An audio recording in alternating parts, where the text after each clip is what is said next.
special edition of the Weekly Pulse today. We got two guests on with us, Elaine Baer and Travis Tilton, and we're going to dive into the Brayden Baer Strong Day on September 7th. But first, we're going to meet Elaine and Travis, get to know them a little bit, hear their story, and why we're supporting this and why we're bringing the town together on September 7th. So, Elaine, Travis, I'll let you guys kind of introduce yourselves just briefly, and then we'll get into it. Sure. I am Elaine Baer, and I am from Highland. I have 4 amazing kids, and I am a dance instructor at Dance Network 618, and I am a sub at the Highland School District. Awesome. Travis? Hi, I'm Travis. I own Alpha's Gym, and I'm the principal at the Alpha's Gym Foundation. There we go. Awesome. Okay, Jessica, you want to kind of... Oh, I'm ready to dive in. Okay. I know you're ready, so... Like Jeff had mentioned, a lot of the community might know your story, parts of your story and bits of your story. It's all hearsay. But right now, we're really excited to give you a platform so you can share your story, share your journey over the last few years, and most importantly, share what it is that this community can do to help serve you and your family during your upcoming challenges. Thank you.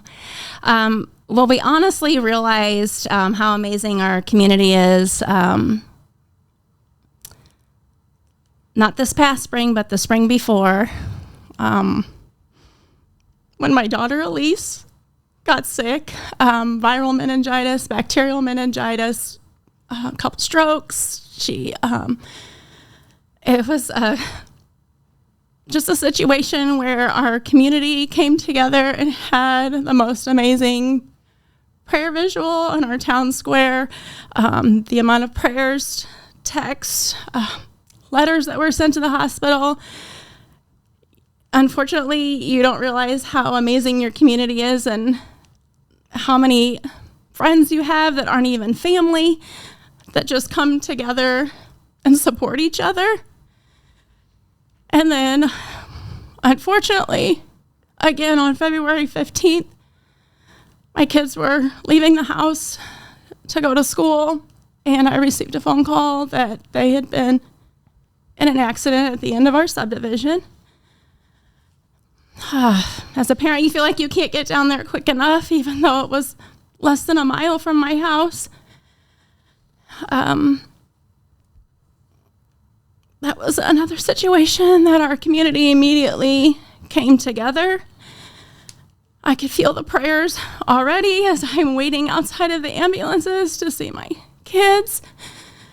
And thankfully, I was able to travel with Elise in the ambulance and was able to see Brayden and give him a quick kiss and say a quick prayer over him as they took him into the helicopter. And I was immediately already receiving messages and calls just from everyone showing their support. And then that's kind of where our journey again went to the PIC at Cardinal Glennon.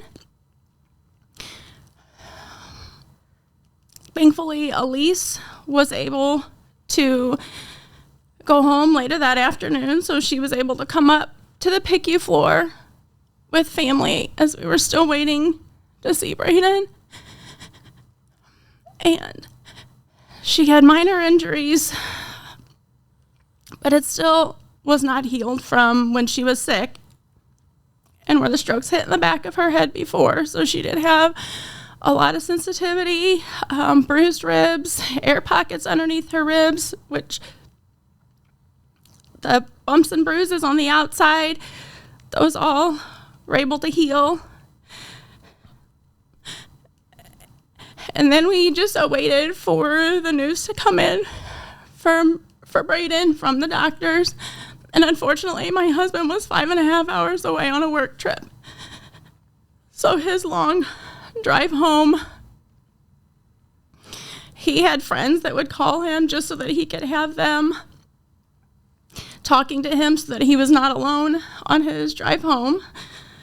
So he was unable to be in any of the meetings with the doctors to find out that Brayden was in critical condition. He had 2 collapsed lungs.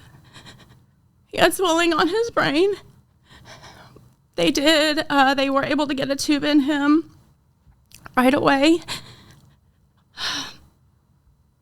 They were able to get the drain in right away to start releasing of the fluid.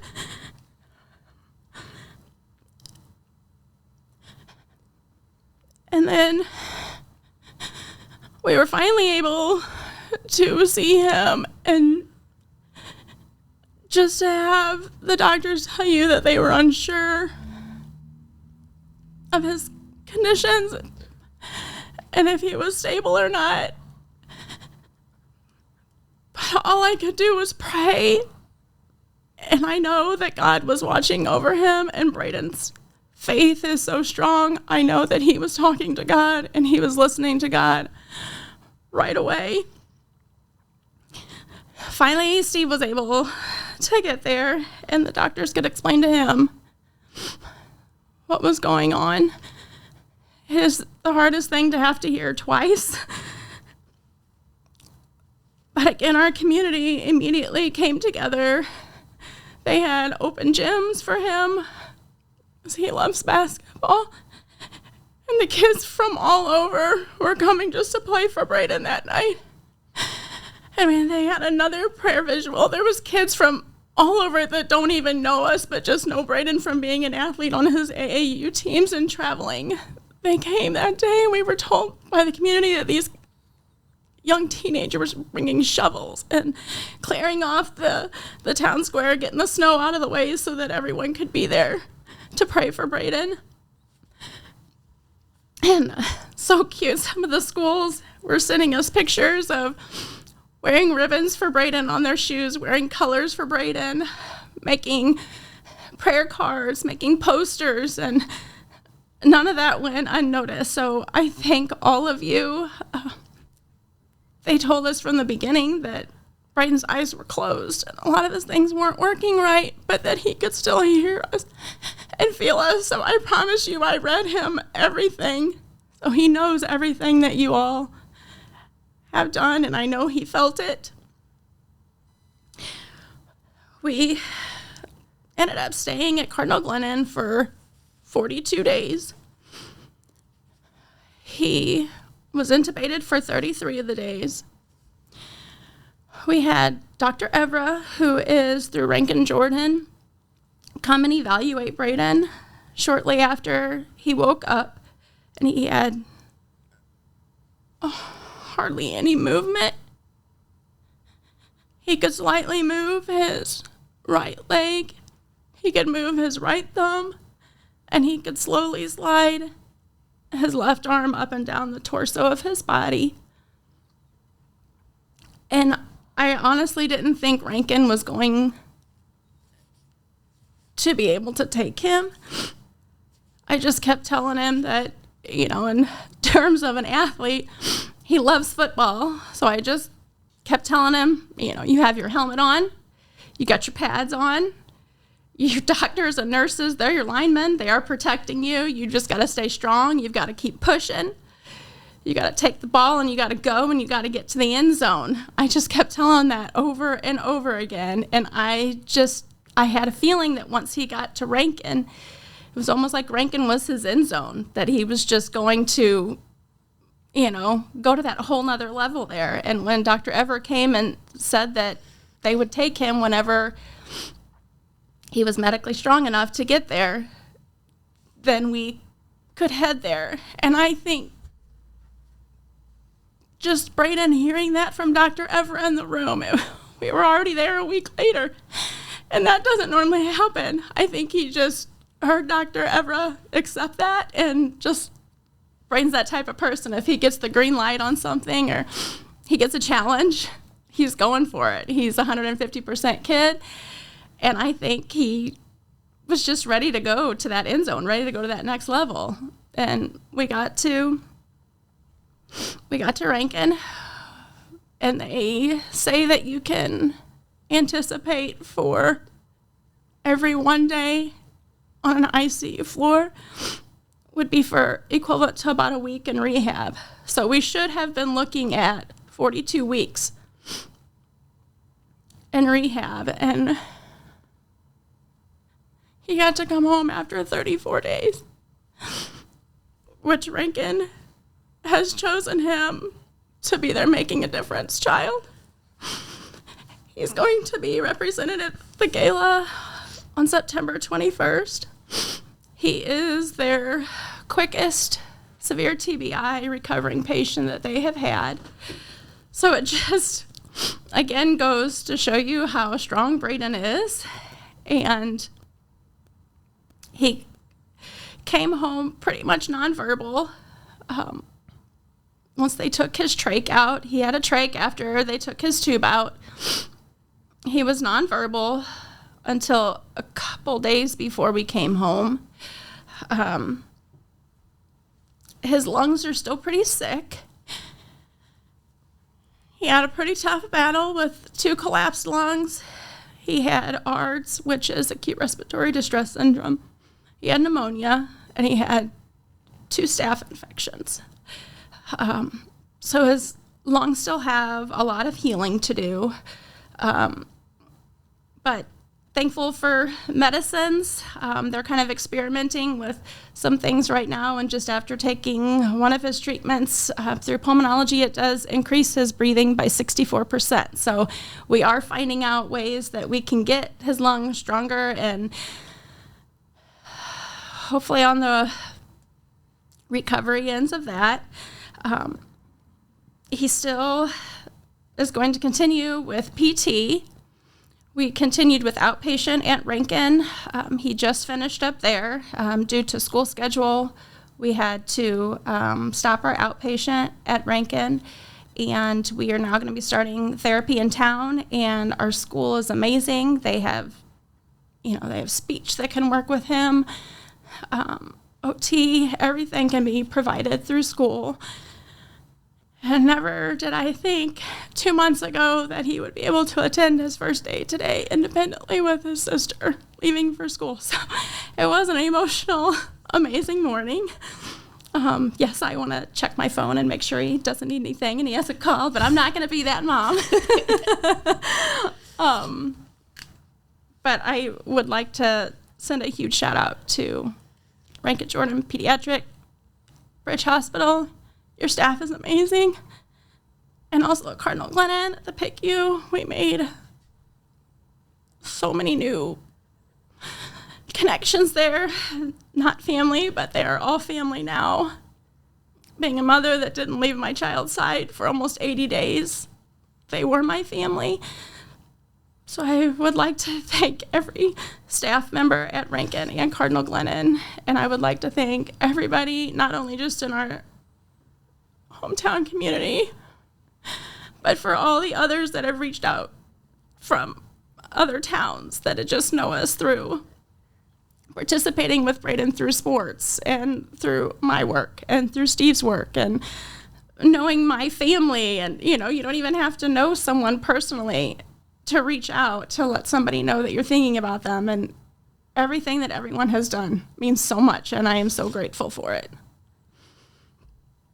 Thank you. Yeah, thanks for sharing. Obviously, we know that's hard to do, but the great news is, like you said, that he got to go to school today, and he's recovering faster than ever expected, and farther ahead of schedule than what you anticipated. So let's maybe shift over into what's coming up, some of the good stuff that's going to happen because of this and how we're going to make that happen. So, Travis, I'll let you kind of take over from here, kind of how this got started, how September 7th came about, kind of give us some of the details on that. I don't want to follow after that. I could tell this story in 9 different ways because it just spins in so many directions. So it came. First of all, let me say we were not the first. We weren't even close to the first family fundraiser for Elaine. There were lots of others. There was CompuStitch. There was the GoFundMe. Beauty on Broadway was selling hats, I think, right away. So there was lots of initial community help immediately. Like day one, I saw stuff going on, which is how I was even alerted to what was happening. And the gym has a 501c3 foundation. In the last 2 years, we've given out $40,000 in direct aid to families and people and organizations. And it's usually kind of smaller stuff. You know, someone can't pay the rent, they can't pay the light bill, car can't get repaired with no car, no job, so no money to fix the car. We've paid for surgeries that, you know, insurance wouldn't pay for. We've, you know, given money to, child medical expenses for an organization in Chicago, I believe it's called Fire Buddies, Brett's First Responders. So we've done a fair bit. Just and what I learned from the foundation is I still had to pay taxes on all that. So that's why we started the foundation. So there was some way to give help and save as much as possible.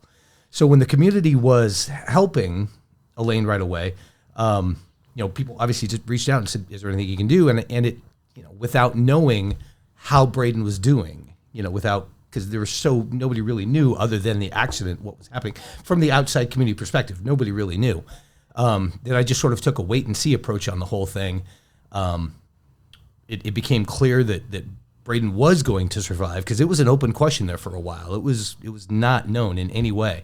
And we have an awful lot of school teachers at my gym. Liz Weeder in particular is the principal at the middle school where Brayden was, and she was great with information about what she knew because I knew you were communicating with her a little bit about what was going on. So again, I'm trying to make this short. I really am. Every year we put on 1 or 2 fighting events to raise money for causes. And if there was anything just staring me right in the face, the whole name of the cause was Battle for Brayden. Nothing to do with us. That's what the name already was. Well, here's our next fight event, our next combat sports event. So because of the scale of it, recognizing how much the family would need, just because I don't know, and who knows, how much the cost of what the Baer family is going through is beyond, it's something you just cannot financially recover from without a lot of outside help. And I'm sure the hospital's helping, the community's helping, and I have no doubt that there's other organizations, definitely, but no one family could stand what they're going through. So I got a planning committee together almost right away. Teffy and Carrie from Rail Shake, Brian Steele from Aggressive Graphics, he reached out to me and he said he wanted to take place. Tyler with the Game Yard, who also works with Brian. That was our planning committee from day one to sort of take a step back and just see what it could be. Trying to make this short. We sat down at our first meeting and we're like, well, how do we get to a meaningful number? This is we wanted to get, we didn't want this to be a $5,000 check or a $10,000 check. We wanted $100,000, $150,000. I mean, really wanted to be impactful for the whole thing. So we bring this planning committee together and we say, how do we get to these kind of numbers? And we laid out a plan. Okay. And from that plan, Jeff, you were the absolute first thing that came up, meeting number one. Who do you need to involve? It was Pulse running a 5K. It was the very first meeting, day one. I don't think you were there for that one. Mm-mm. You were at the second meeting we had. But when we talked about how do we make this work, and it became very clear it had to be the entire community. There's no way just I was going to sell fight tickets to get to the kind of number we had to get to. Mm-hmm. So Carrie, who I think reached out to you, yep. She's the one that said, I'll take care of Jeff, and thank God it happened because I visualized September 7th as an all-day, find what you want to do what you want to do, grab a group of people, go make a difference, have fun, do an exciting event of whatever it is. There's lots of different ones, but there's so many runners in Highland, you can't miss them, and that's Pulse. So Carrie carrying the water on that to you. And there's a car wash, there's a wiffle ball tournament, there's a bags tournament, there's a poker run. There's just lots yoga. of things. Yeah, yoga. So Sharon reached out to me, and she's like, I got this great idea. Well, tell me all about it. So they're going to do a yoga class that morning at the KFC hall. Let me just wrap it up. Like I said, I could go forever on this kind of thing. I like how the KC hall was good to us. Just all the different people. I just picked up a check from Lee's Jewelry, who's sponsoring a fight. I can't, every day it's a dozen messages about how do we get involved. So Let me just, So so to get to that, like, what is the easiest way for somebody to find out? Like, is there a spot where everything's listed of the whole day's events, or do we need to make something like that happen to where we can get it on Facebook and like, here's the hour to hour platform, so everybody can find out exactly what to do, and I'm sure we can get something like that together in a short amount of time. So this is one of the Or if you benefits have of having a planning committee, because I never would have thought of what you're talking about there. But the guys over Aggressive, they talked me into getting a website. Battleforbrayden.com is the website that has everything you need. Battleforbrayden.com. You can buy fight tickets, all the event information, the registration to do Pulse's 5K is on the site, how to sign up for the wiffle ball tournament. Everything you need to know is there. Not just the combat sports. Elaine's story is there as well. So if you want to share that with, somebody in your organization that's interested in sponsoring, they want to know what the story is, it's right there in black and white. There's pictures and logos from other people that have been helping out and doing things. So battleforbrayden.com. There's also a Facebook page. Just look for Battle for Brayden. It's not hard to find, where we take pictures of sponsors and things that are going on. So if you kind of want like a daily little drip of the excitement, new ideas, people reaching out, the Facebook page is sort of the daily fun spot to go to. I love it. Thank you. My big question is, what's everyone doing September 7th? Oh, I know. Yeah, find something. Yeah. We have, obviously there's stuff going on all day outside. Kind of my next question, Elaine, is, what is the future? Like, what are things that are going to be needed for Brayden in the future? I mean, I'm assuming obviously he's not done with treatment he's not. or therapies. So what's the future look like for him as of right now? His passion is basketball. His other one is football, and unfortunately we're going to have to, step back from that. But one of the first few things that, when he's back to talking again, he, people would ask him, what do you want to do next? And he wants to play basketball. His goal is to get back on the court. And he tells people now, he says, the old Brayden's in there. It's just hiding. It'll be back. So we are getting him some one-on-one sessions for basketball. We were letting the week go with school starting up, but we'll get him going in some PT again, probably twice a week. And then, it's kind of in the school's hands, which I trust them so much. And that's pretty much what I told them at our meeting. It's whatever they felt that Brayden need is that, we would get extra speech for him. We would get extra occupational therapy. So the school is amazing, and they just wanted to kind of take a few days to kind of evaluate how he's doing getting around the school. He does struggle with short-term memory. So we might be getting, doing some sessions to help improve on that. And I know that's just a lot of neurology.